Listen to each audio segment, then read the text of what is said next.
નમસ્તે, તમારું સ્વાગત છે મારા કિચનમાં. આજે આપણે રાજસ્થાની મકાઈની ઢોકળી બનાવવાના છીએ. ગુજરાતી દાળ ઢોકળી તો તમે ઘણી વખત ખાધી હશે અને બનાવી હશે, પણ આ એકદમ અલગ રીતની દાળ ઢોકળી બનવાની છે અને ખાસ કરીને શિયાળામાં આને ખાવાની મજા જ કંઈક ઓર છે. રાજસ્થાની દાણાની આ મકાઈની ઢોકળી આપણે જૈન રીતે બનાવીશું. તો ખૂબ જ સરળ અને ઘરની જ બધી સામગ્રીઓથી બનતી આ રેસીપી બનાવવાનું શરૂ કરીએ એ પહેલાં પ્લીઝ મારી ચેનલને સબસ્ક્રાઈબ કરી જોડે આપેલી ઘંટડી ચોક્કસ દબાવી દેજો, એટલે તમને નવી નવી રેસીપીની નોટિફિકેશન તરત મળી જશે. મગની ફોતરાવાળી દાળ 3 ચમચી મોટી ભરીને લેવાની છે અને એને કમસે કમ અડધો કલાકથી લઈને 1 કલાક સુધી પલાળીને રાખવી. મકાઈનો જે ઝીણો રોટલાનો લોટ આવે છે એ એક વાડકી ભરીને લેવાનો છે. તમે મેઝરમેન્ટના કપથી માપીને પણ લઈ શકો છો. હવે સ્વાદ પ્રમાણે મીઠું નાખી દઈશું, થોડી હળદર નાખી દઈશું, થોડું ધાણા જીરું પાવડર અને થોડું લાલ મરચું પાવડર નાખી દઈશું. આને એકદમ સોફ્ટ બનાવવા માટે 5 ચમચી જેટલો બેકિંગ સોડા નાખીશું. હવે લીલા મરચાંની વાટેલી પેસ્ટ નાખી દઈશું અને લીલા ધાણા ધોયેલા નાખી દઈશું. કોથમીરને નાની નાની ચોપ કરીને નાખવી. હવે ઘણી વખત મકાઈની આઈટમ ખાધા પછી થોડું પેટમાં દુખતું હોય છે કે ગેસ થતો હોય છે, તો આ રીતે અડધી ચમચી જેટલો અજમો વાટીને નાખશો ને તો મકાઈ તમને વાયડી નહીં પડે, એટલે કે ગેસ નહીં કરે. હવે બધા મસાલાને લોટમાં સારી રીતે મિક્સ કરી દઈશું અને થોડું થોડું પાણી નાખી અને લોટ બાંધીશું. આપણે જે રોટલાનો કે ઢોકળાનો નોર્મલ લોટ બાંધીએ છીએ ને મકાઈના, બસ એવો જ લોટ બાંધીને તૈયાર કરવાનો છે. મકાઈનો લોટ એક વખત સારી રીતે બંધાઈ જાય પછી આને થોડો મસળી દઈશું અને હવે આમાંથી નાની નાની ઢોકળી તૈયાર કરવાની છે. 1.5થી 2 ઇંચ જેટલી નાની નાની સાઇઝની ઢોકળી બનાવીશું. એના માટે આવી રીતે ગોળ લોયા બનાવી અને વચ્ચે આંગળીથી આવી રીતે ખાડો પાડી દઈશું, એટલે ઢોકળી સારી રીતે સીની જાય. બધી જ મકાઈની ઢોકળી આ રીતે બનાવીને તૈયાર કરી લીધી છે. હવે એક મોટી કઢાઈ લઈશું અને કઢાઈમાં થોડું ઘી ગરમ મૂકીશું. 1 મોટી ચમચી ઘી અને એમાં 1 મોટી ચમચી તેલ મૂક્યું છે. ઘી અને તેલ થોડું ગરમ થઈ જાય એટલે આમાં જીરું નાખી દઈશું થોડું, અને થોડી નાખીશું હિંગ. જીરું અને હિંગ સરખો વઘાર આવી જાય એના પછી આમાં નાખીશું થોડા મીઠા લીમડાના પત્તા.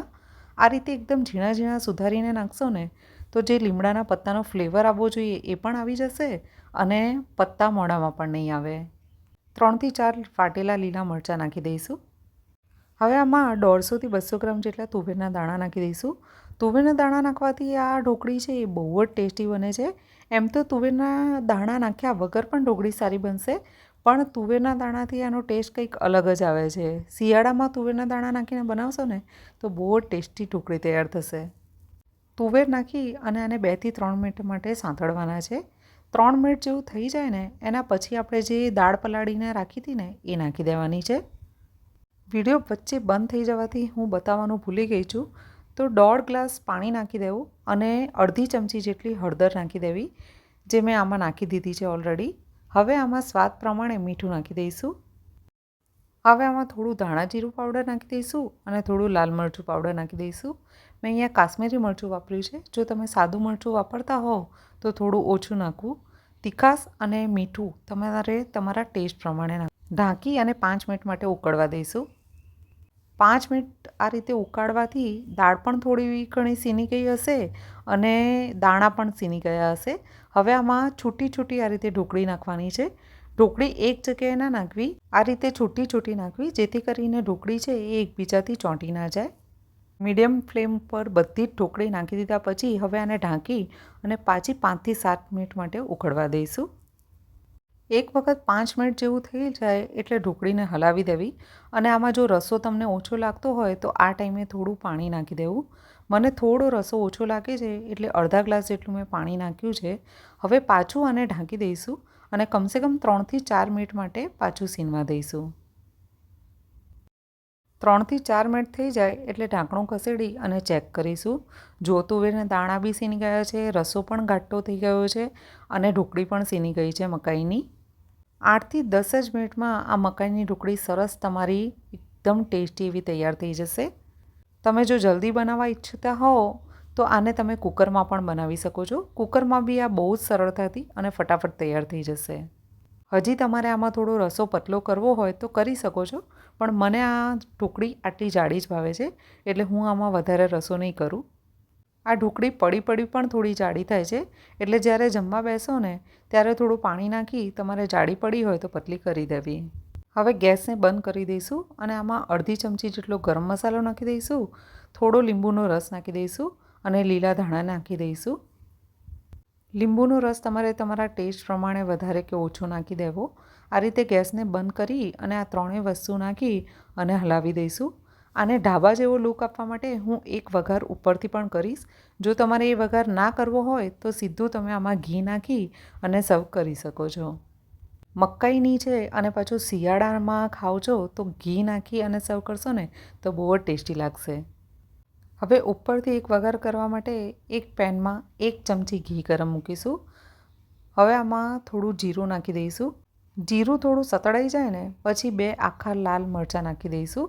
તમે ઈચ્છો તો અહીંયા લાલ મરચાંની જગ્યાએ તેજપત્તું પણ નાખી શકો છો. અને હવે ગેસને બંધ કરી અને થોડું કાશ્મીરી મરચું પાવડર નાખી દઈશું. મેં પહેલાં કીધું એમ જો બહુ તીખું ના ખાતા હો તો તમે આ વઘાર સ્કીપ કરી અને ડાયરેક્ટ ઉપરથી ઘી નાખીને પણ ખાઈ શકો છો. મીઠું અને મરચું તમારે તમારા સ્વાદ પ્રમાણે ઓછું કે વધારે કરી દેવું. તો લો, ગરમા ગરમ અને એકદમ ટેસ્ટી એવી મકાઈની આ દાણાવાળી રસ્સાવાળી ઢોકળી તૈયાર છે સર્વ કરવા માટે.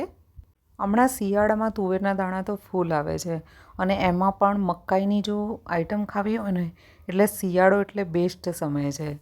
મકાઈની આ ઢોકળી બનાવવાની એટલી સહેલી છે ને, અને તમે જોયું ને કે ઘરના જ બધા મસાલાથી બની જાય છે અને તમે આને લંચમાં પણ બનાવી શકો છો અને ડિનરમાં પણ. તો આ રેસીપીને એક વખત ઘરે ચોક્કસ બનાવીને જોજો. આ રેસીપીથી લગતા કોઈ સવાલ હોય તો કમેન્ટ બોક્સમાં પૂછજો. રેસીપી ગમી હોય તો લાઈક કરી અને શેર કરવાનું ના ભૂલતા.